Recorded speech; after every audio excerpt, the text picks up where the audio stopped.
Kasus ijazah Jokowi seperti drama seri yang tak ada akhir. Dewan Pers pertanyakan arah dari kasus ijazah Presiden ke-7 RI tersebut.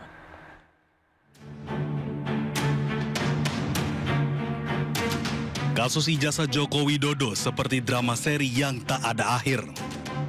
Ketua Dewan Pers Komarudin Hidayat pun ikut berkomentar. Sebab menurut Komarudin hanya di Indonesia ijazah presiden dipermasalahkan. Komarudin pun mempertanyakan maksud isu ijazah Jokowi tersebut. Saya sendiri tidak tahu, Bu, agenda apa, drama apa yang tengah dipertontonkan di balik drama ijazah ini. Pasti di belakang itu ada agenda-agenda yang ada di balik cerita di permukaan. Padahal masalah ijazah itu kan hal yang sepele. Tunjukkan dengan bangga dan sukarela, silahkan diuji di lab sehingga selesai masalahnya. Tapi nyatanya itu tidak atau belum dilakukan. Kasus ijazah Jokowi telah bergulir berbulan-bulan bahkan mencapai setahun. Sejumlah pihak mempertanyakan keaslian ijazah Presiden ke-7 RI tersebut. Bahkan proses hukum pun tengah berjalan.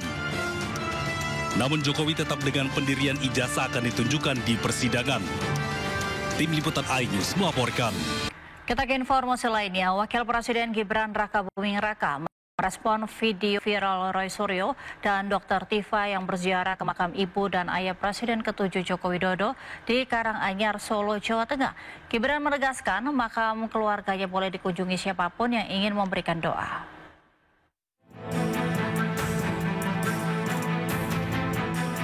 Roy dan kawan-kawan bersama Dr. Tifa sengaja ziarah kubur dan mendoakan sang kakek serta nenek dari Wakil Presiden Gibran Rakabuming Raka.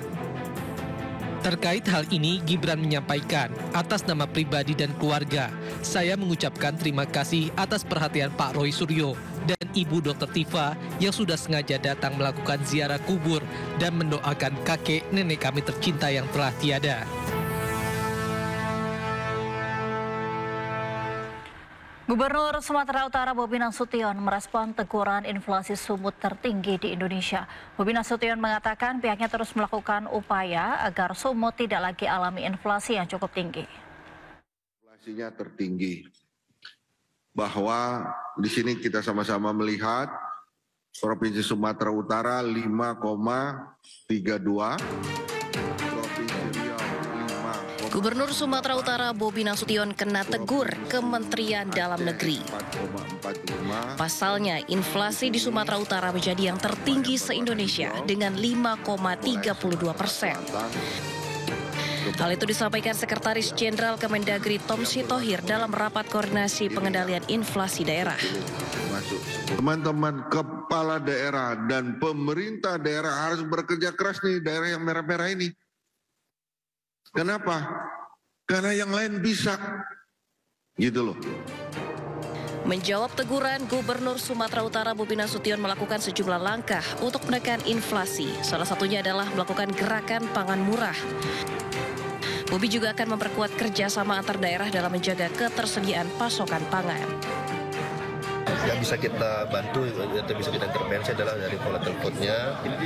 Per hari ini kita sudah ada operasi pasar, Pak, ya, dan hari ini kita kirim barang juga. Salah satunya yang paling tinggi pola teleponnya adalah cabai merah. Kita ini beli dari luar daerah, dari luar Sumatera Utara. Hari ini sudah dikirim. Kita lagi mencoba cari terus. Kita intervensi sampai dengan akhir tahun ini. Kepala daerah dengan inflasi tertinggi dituntut bekerja lebih keras karena tingginya inflasi akan sangat berdampak bagi masyarakat. Selain Provinsi Sumatera Utara yang mengalami inflasi tertinggi di Indonesia, medio September 2025 adalah Riau dan Aceh. Dari Medan, Sumatera Utara, Aminur Rashid, iNews melaporkan. Pemirsa, Roy Suryo mengaku punya bukti baru dalam kasus ijazah palsu Joko Widodo. Namun pengacara Jokowi tegaskan fotokopi ijazah tidak bisa jadi bukti.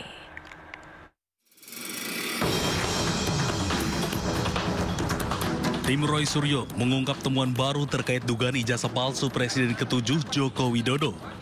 Temuan baru tersebut menguatkan hasil penelitian digital forensik yang menyimpulkan dugaan ijazah palsu Joko Widodo.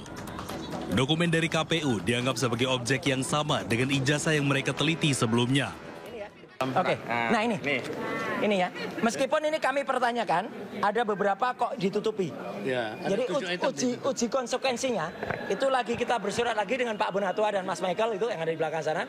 Kita lagi pertanyakan dan apalagi ini legalisasinya ini kan tahun 2019.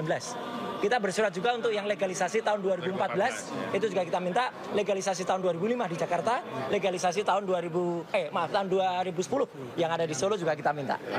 Sementara itu, kuasa hukum Joko Widodo Yakub Hasibuan menegaskan fotokopi ijazah yang diklaim sebagai ijazah palsu adalah tidak benar. Oleh Bareskrim juga sudah dinyatakan asli karena sudah dilakukan lapor yang menurut kami sebenarnya tidak perlu sampai lapor. Namun proses hukum sudah berjalan dan sudah dipastikan itu asli sehingga dihentikan penyelidikannya. Jadi karena mereka mendapatkan fotokopi itu tidak bisa membenarkan bahwa seakan-akan tuduhan ijazah palsu itu terbukti. Kan nggak ada hubungannya. Kemarin mereka masih bilang, ya saya akan analisa, saya akan periksa lagi. Loh, kok Anda baru mau periksa? Sebelumnya, Bareskrim Polri menyatakan ijazah Jokowi identik. Sementara kasus ijazah palsu di Polda Metro Jaya masih berproses dan telah naik penyidikan. Tim Liputan iNews melaporkan. Pemirsa, kuasa hukum relawan Jokowi Sylvester Matutina mengklaim kasus pencemaran nama baik yang menjerat klien yang sudah kadaluarsa sehingga tidak bisa dieksekusi. Sylvester disebut berada di Jakarta dan akan mengajukan peninjauan kembali untuk kedua kalinya.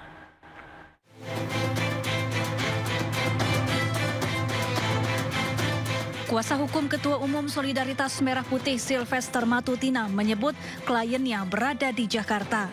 Sebelumnya, Kejaksaan Negeri Jakarta Selatan mencari keberadaan relawan Jokowi itu untuk segera dieksekusi. Bahkan massa berdemo menuntut Sylvester segera ditangkap. Namun kuasa hukum Sylvester mengklaim kasus Sylvester sudah kadaluarsa sehingga tidak dapat dieksekusi. Bahkan pihaknya berencana mengajukan peninjauan kembali untuk kedua kalinya. Pak Sylvester yang intinya ada di Jakarta. Itu dulu saya jelaskan ya. Intinya ada di Jakarta terkait dengan eksekusi yang akan dilaksanakan oleh Kejaksaan. Sebenarnya aliansi dari Aruki itu telah menggugat Kejaksaan Negeri Jakarta Selatan di Pengadilan Jakarta Selatan dan jelas gugatannya ditolak. Artinya apa? Eksekusi tidak perlu dilaksanakan lagi. Itu yang perlu saya sampaikan.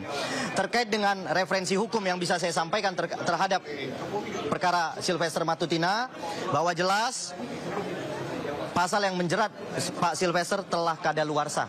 Oke, menjalankan putusan terkait dengan undang-undang hukum pidana yaitu pasal 8485 bahwa peristiwa tersebut telah kadaluarsa dan tidak patut untuk dieksekusi lagi. Akar permasalahan bangsa ini adalah ambisi politik Yusuf Kala. Mari kita mundurkan Yusuf Kala. Sebelumnya, Sylvester Matutina telah divonis bersalah atas kasus pencemaran nama baik terhadap mantan Wakil Presiden Yusuf Kala pada tahun 2018 lalu. Yakni terkait tudingan Sylvester yang menilai JK menggunakan isu SARA untuk memenangkan pasangan Anies Sandi di Pilkada DKI 2017 lalu. Namun hingga kini pihak Kejaksaan belum mengeksekusi Sylvester.